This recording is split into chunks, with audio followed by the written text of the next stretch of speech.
batangaho urugero ni ikihe cyane cyane guha icyizere abantu baba bari ku buyobozi ko guhinduranya ubutegetsi nta ngaruka bigomba kubagiraho. Ibyo bizatuma abari ku buyobozi bahora bitwararika gukora neza kubera yuko nta mpamvu yo gukorera ku bwoba, kubera ko bazaba barahawe cyo nakwita garanti yuko nyuma yabo nta kibazo kizaba. Icyo ni ikibazo kibangamiye Afurika yose. Muri uyu mushinga Bwana Mpayimana yavuze ko ikindi gikomeye mu byagombye guhinduka ari imibereho y'Abanyarwanda. Imibare y'ubutegetsi bw'u Rwanda igaragaza ko umunyarwanda yinjiza amadolari 700 y'Abanyamerika ku mwaka nk'umusaruro mbumbe, ni ukuvuga akaba ibihumbi 600 mu mafaranga y'u Rwanda.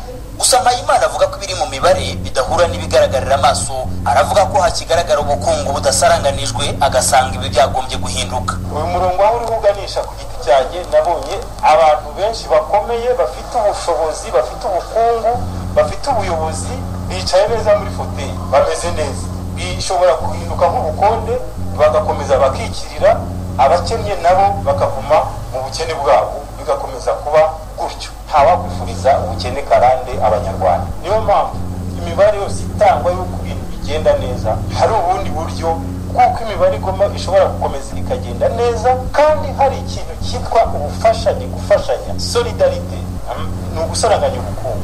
Ibyo ni ibintu bishoboka. Kuri iyi ngingo hari zimwe muri gahunda ubutegetsi bwimirije imbere nk'iyo guca ibyambawemo bizwi nka caguwa. Kuri Mpayimana ni gahunda yari ifatiye runini abatari bake, kuyica ngo byabaye umwanya wo gukomeza gufasha ba nyir'inganda zikomeye. Icyegeranyo giheruka cy'umuryango Oxfam wibanda ku bibazo by'inzara n'ubukene ku cyuho hagati y'abakire n'abakeneye cyagaragaje ko imitungo y'abakene 40% b'Abanyarwanda, iy'abakire 10% ikubye y'abakene inshuro 3.2. Indi ngingo uyu munyapolitiki asanga yagombye kuba ifata umurongo uhamye ni y'ubuhunzi ku Banyarwanda. Uyu ushaka kwiyamamariza gutegeka u Rwanda nk'umukandida wigenga ntiyemeranya bidasubirwaho na gahunda ubutegetsi burangajwe imbere n'ishyaka FPR Inkotanyi bwashyizeho mu gucyura impunzi. Aravuga ko igihe impunzi zizaba zaganirijwe byanyabyo kandi zikagaragarizwa ko demokarasi yatsimbataye nta kabuza zizatahuka, kuburyo n'utazashaka gutahuka azaba yumva ari umusanzu wo guteza imbere igihugu cyamubyaye. Ati icyo babuze ishyanga si imitungo. Ubundi nkuko navuga ko ikibazo cy'impunzi kitakiri mu rwego rw'ababuze ibiryo, bw'abifuza kubaho neza. Ushobora kuratira ubwira ngo mu Rwanda hari amajyambere, ngwino utahe uragira amajyambere kurushaho.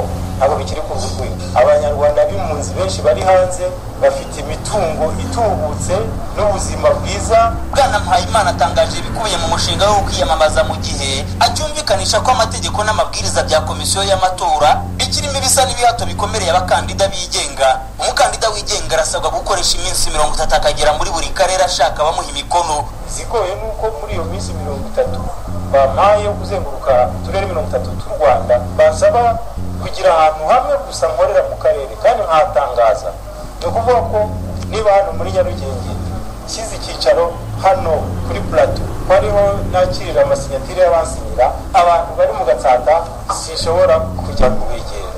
Niba bazi ko umuntu uri mu Gatsata ushaka kunsinyira azibwiriza akavuga ati reka ngende, we bazicara avuga ati so mukandida utaza iwanjye ngiye kubera iki ngenda. N'urugendo ariko tugomba kwemera niho ikigero cya demokarasi kigeze kiri. Mu ntangiriro z'ukwezi kwa kabiri uyu mwaka nibwo Mpayimana yatangarije mu Rwanda ko aziyamamariza gutegeka u Rwanda nk'umukandida wigenga. Kugeza ubu hamaze kumenyekana abandi bazahatanira gutegeka u Rwanda. Haraza umwari Diane Shima Rwigara nawe azahatana nk'umukandida wigenga. Hari kandi Bwana Frank Habineza ku iturufu y'ishyaka riharanira demokarasi no kurengera ibidukikije ritavuga rumwe n'ubutegetsi buriho mu Rwanda, na Perezida w'u Rwanda Paul Kagame umaze imyaka 17 ategeka ku iturufu y'ishyaka FPR Inkotanyi rimaze imyaka 23 ku butegetsi. Mu mpera z'icyumweru gitaha nibwo abakandida bigenga bagomba gutangira gukusanya imikono y'ababashyigikiye. Ihame no kubona imikono 600 mu gihugu hose, byibura imikono 12 muri buri karere. Hagati ya 12 na 23 z'ukwezi kwa gatandatu nibwo abifuza kwiyamamariza gutegeka bazatangira kugeza ibyangombwa kuri komisiyo y'igihugu y'amatora. Bagira ubusa ijwi ry'Amerika i Kigali.